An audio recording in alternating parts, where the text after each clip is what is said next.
So completely eliminate any of the stress that you normally have, like when you're calling in and you get one of those the current voice IVRs, where you have to phrase things a very specific way to actually proceed through the menus. Right. This does away with all of it because we're using abstractive summarization. Interesting. Okay. So, for Just make it example, easier for the end user, right? exactly. You call in, thank you for calling RingPlan. How can I help you today? I need to talk to Jim in networks. The AI is immediately going to pick up on that.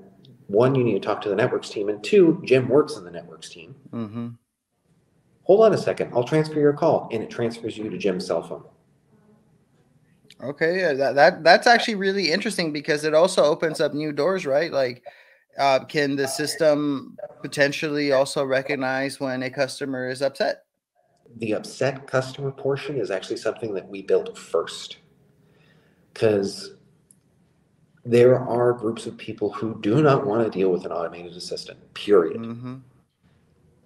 As soon as it detects that a tone of voice is angry, or if you use constructive language, I'll phrase it that way, at it, the AI stops helping you and instead offers, please wait a moment, I'm going to transfer you to a supervisor that'll be able to handle your issue.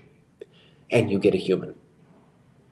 That's really interesting. I mean, I really get blown away by the fact that so many people wouldn't even think about asking their phone company for this type of help, right? They're probably thinking that it's so far away, they have to hire developers and try to create an internal system when in reality, you already have the starting structure of it. And the other piece with it too, we're able to offer this at scale so that the little guy is able to take advantage of it.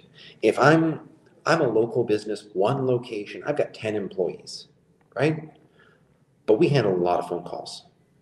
I can opt into this and have the AI agent answer my phone for me to help field that.